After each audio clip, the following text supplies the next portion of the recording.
सबुदिन परी सकाळ सकाळ देश विदेश में अनेक गुड़िए खबर रही जेपरिक कालिया चुना पीएम किसान चुना छात्र छात्री को मिल टंका ration card LPG gas Vishwakarma योजना भली अनेक गुड़िए खबर रही प्रतिदिन देश विदेश में खबर देखापी आम चैनल को नुआ कर चैनल को सब्सक्राइब कर रखु पाखरस्थ बेल आइकन ऑल बटन को प्रेस करूँ जहाँफल कि नुआ नुआ अपडेट आपण मैंने सर्वप्रथम देखिपारे।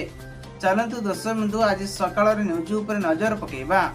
दर्शक बंधु प्रथम खबर आसला पाणीपाग को नहीं बड़ खबर आसूची एक लघुचाप पारु राज्य में पुणी बरसिबो वर्षा। आज 6टी जिला को नहीं एलियम जारी करा जायछि। सूचना अनुसार आसंता 12 तारिख रे राज्य में पुणी वर्षा बढ़ी पारे। बंगोपसागर एक घूर्णबलय लघुचाप सृष्टि होइछि। यार प्रभाव वर्षा हेउ बोली कहा जायछि। जलवायु और परिवेश केंद्र निर्देशक डॉक्टर शरद साहू यह कहते 9 ରୁ 12 तारिख जाए उत्तर ओडिशा रे केतक स्थान रे सामान्य वर्षा होई पारे बोली कहते किंतु 9 तारिख रु बालेश्वर भद्रक सुंदरगढ़ अनुगुल केउंझर और मयूरभंज रे स्वल्प मध्य धरणर वर्षा रहिबो। एही वर्षा आगामी 24 घंटा माध्यम रे केतक स्थान रे वर्षा है बोली सूचना मिली। परवर्ती खबरटी आसुची युवती को बलात्कार जेल गले राज्य मिस्त्री सोशल मीडिया रे भाइराल करदेवी। युवती को बलात्कार करने पर जेल गले अभियुक्त राज्य मिस्त्री। तेबे गंजाम जिले में दिगोपीढ़ी ब्लॉक अंचल एक गाँव में जड़े 24 बयसर युवती को बलात्कार करिथिबा अभियोग रे दिगोपंडी पुलिस बुधवार अभियुक्त गिरफ कर कोर्ट चालान करछंती। से हेले सामखंड ब्लॉक रे चिंताखाली गाँव में राजमिस्त्री काम करथिबा जनक नायक उर्फ साहेब 31 बयस युवक। आज्ञा परवर्ती खबर आसुची इलिशी माछ धरिबाकू जाई निखोज हेले 15 जन मत्स्यजीवी। सूचना अनुसार इलिशी माछ धरिबाकू जाई गभीर समुद्र रे निखोज होइचंती 15 जन मत्स्यजीवी लोक। पश्चिमबंग शंकर समुद्र रे अघटन। जुलाई 2 तारिख रु माँ काली ट्रम रे 15 जन मत्स्यजीवी समुद्र को जाइथिया बेले आज पर्यंत फेरी नाहांती। मत्स्यजीवी संधान पाई हेलिकॉप्टर सहायता पाई निवेदन करिसंती शंकरपुर मत्स्यजीवी संघ सांबादिक संवेदन नायक। परवर्ती खबरटी आसला लुमो टांकरा दुर्घटना मार प्रेमिकों को हत्या कला पुओ। गुजरात रे राजकोट जिला एक चैलेंजर तथा हृदयगरी हत्याकांड सामना को आसी। मार प्रेमिक को हत्या कला पुओ एभली एक घटना जहाँ सोशल मीडिया रे एबे प्रचार चली। ए घटना मंगलवार दिन घटिथिबार सूचना सीसीटीवी माध्यम कैमेरा रे फुटेज करा जायतिला। परवर्ती खबर आसला किछि समय पर खोलिबो हीराकुद गेट माड़ी आसीबो वन्य जल रहुथिबा सावधान होइचंतु। उपुर मुंडा रे प्रबल वर्षा पर जल भंडार जलस्तर वृद्धि होइतिबार गुरुवार दिन हीराकुद रे एक दीर्घ नदीबंधु जैत प्रथम विस्करण करा जायछि। पूर्वर 11टारे हीराकुद सिक्रेट रे प्राय 4टी सक्रिय क्रेट खोल जाइथिया बेले जल निष्कारण कराजिबो। एथिपाई नदीबंध कृतपक्ष संपदक विभाग पक्षरु प्रशासन पक्षरु प्रस्तुति जारी करा जायछि। परवर्ती खबरटी आसला ठिका कर्मचारी हेबो नियमित सरकारंकर बड़ घोषणा। सूचना अनुसार राज्य सरकार विभिन्न विभाग रे दीर्घ वर्ष धरी कार्यस्तरीय ठिका कार्यकरी को नियमित करिया पई बाध्य होई आस्तुआ बेले एक सरकार गुरुत्वपूर्ण सह ग्रहण करछंती। एहाको नहीं साधारण प्रशासन विभाग पक्षरु जुलाई 6 रे एक स्तरीय जांच कमिटी गठन करा जायछि। परवर्ती खबर आसला डीएमके गिरफ विधायक को गिरफ। मुख्यमंत्री विजय विरोध रे बे मान्यपति पड़िले महंगा गिरफ हेले डीएमके विधायक। तमिलनाडु पूर्वतन मंत्री एही डीएमके सूचना देइछंती। राधाकृष्ण शुक्रवार दिन पुलिस गिरफ करिछि। फाड्रास हाईकोर्ट रे आगामी जामिन आवेदन को खारज करिबार किछि समय पर एक महामायनी मामला एक कार्यानुष्ठान होइछि। गत जून 20 रे एक सभा रे राधाकृष्ण तमिलनाडु ମୁଖ୍ୟମନ୍ତ୍ରୀ ସିଂ ସୂଚନା ଦେଇ କହିଥିଲେ। ପରବର୍ତ୍ତୀ ଖବର ଆସିଲା ପିଏମ୍ କିଷାନରେ 23ତମ କିସ୍ତିକୁ ନେଇ ଆସିଲା ବଡ଼ ଅପଡେଟ୍। ପିଏମ୍ କିଷାନରେ 23ତମ କିସ୍ତିକୁ ନେଇ ଚାଷୀଙ୍କ ଆକାଉଣ୍ଟକୁ ଯିବ 2000 ଟଙ୍କା।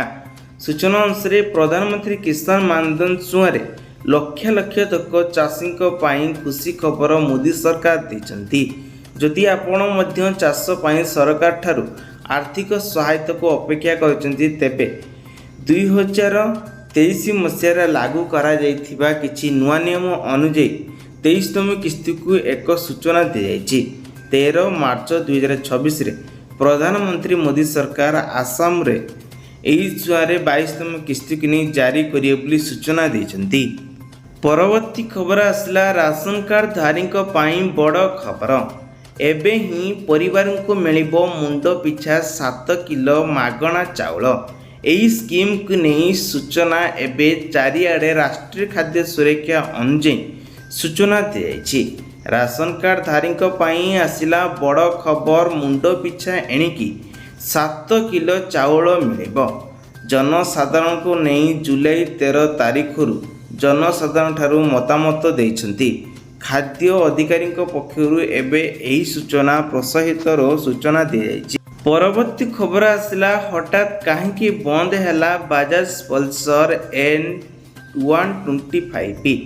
ସାମ୍ନାକୁ ଏଭଳି ଏକ ବଡ଼ କାରଣ ବାଜାଜ କମ୍ପାନୀ ତରଫରୁ ସୂଚନା ମିଳିଛି। କାରଣ ଡିଲରମାନେ କହିଛନ୍ତି କିଛି ମାସ ହେବ ସେମାନଙ୍କ ପାଖକୁ ଏହି ମୋଟରସାଇକେଲ ଆସିବା ବନ୍ଦ ହୋଇଯାଇଛି। ଯଦି ଏହି ମୋଟରସାଇକେଲ ଏବେ କମ୍ପାନୀ ଅଫିସର ୱେବସାଇଟରେ ଦେଖାଇଥିବା ସୂଚନା ଅନୁଯାୟୀ ହଠାତ୍ କାହିଁକି ବନ୍ଦ କଲେ ସେ ସମୟରେ ଆଲୋଚନା ଚାଲିଛି। ପରବର୍ତ୍ତୀ ଖବର ଆସିଲା ଗ୍ୟାସ୍ ଗ୍ରାହକଙ୍କ ପାଇଁ ବଡ଼ ଖବର। ବଦଳିଲା ସ୍କ୍ରାଇପ୍ ନିୟମ। ସରକାରଙ୍କର ହଟାଇଥିବା ଜରୁରୀ ସୂଚନା ଅନୁଯାୟୀ ନିୟମ ଏବେ ଆସିଯାଇଛି। ସାମୁଦ୍ରିକ ଜାହାଜ ଚଳାଚଳ ପୁଣି ଥରେ ଆରମ୍ଭ ହେବ। କେନ୍ଦ୍ର ଜରୁରୀକାଳୀନ ଯୋଗାଣ ପକ୍ଷରୁ ଏକ ସୂଚନା ଦେଇ କୁହାଯାଇଛି, ଗ୍ୟାସ୍ ଯୋଗାଣକୁ ନେଇ ଜାରି କରିଥିବା ନୂଆ ନିୟମ ଅନୁଯାୟୀ ହଠାତ୍ ଏହିଭଳି କାହିଁକି ହୋଇଛି। ଗତ ଫେବୃଆରୀ ତାରିଖକୁ ନେଇ 28 ତାରିଖରେ ଇରାନ ଏବଂ ଇସ୍ରାଏଲ ମଧ୍ୟରେ ଯୁଦ୍ଧ ଆରମ୍ଭ ହୋଇଥିଲା। ତେଣୁ ଗ୍ୟାସ୍ ବନ୍ଦ ପକ୍ଷରୁ ଏହିଭଳି କିଛି ସୂଚନା ମିଳିଛି।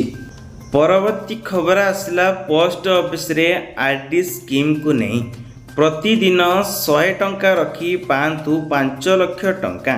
ସେୟାର ବଜାରରେ ପୋଷ୍ଟ ଅଫିସରେ ଆସିଗଲା ନୂଆ ସ୍କିମ୍। ଯଦି ଆପଣ ଆର୍ଡି କରିବା ପାଇଁ ଚାହୁଁଛନ୍ତି, ତାହେଲେ ପ୍ରତ୍ୟେକ ମାସରେ 100 ଟଙ୍କା ଲେଖା ଆପଣମାନେ ରଖିପାରିବେ। ଏହି ଟଙ୍କା ରଖିକି 3000 ଟଙ୍କା ଜମା କରି ଆପଣ ମଧ୍ୟ 5 ଲକ୍ଷ ଟଙ୍କା ପର୍ଯ୍ୟନ୍ତ ପାଇପାରିବେ। ଏହି ସ୍କିମ୍ରେ ଆପଣମାନଙ୍କୁ 6.7% ପର୍ଯ୍ୟନ୍ତ ଫିକ୍ସରେ ସୁଧ ମିଳୁଛି।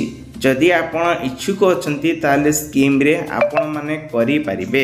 ପରବର୍ତ୍ତୀ ଖବର ଆସିଲା ଅଷ୍ଟମ ବେତନ ବଢ଼ିଯିବ ମୂଳ ଦରମା। ଅଷ୍ଟମ ବେତନ କମିଶନ କେନ୍ଦ୍ରୀୟ କର୍ମଚାରୀଙ୍କ ପାଇଁ ସର୍ବାଧିକ ଦରମା 18,000ରୁ 59,000କୁ ବୃଦ୍ଧି ହେବ ବୋଲି କୁହାଯାଇଛି। ସୂଚନା ଅନୁସାରେ ଏହିଭଳି ଏବେ ବାସ୍ତବରେ ଅଧିକ ଚର୍ଚ୍ଚା ରହିଛି।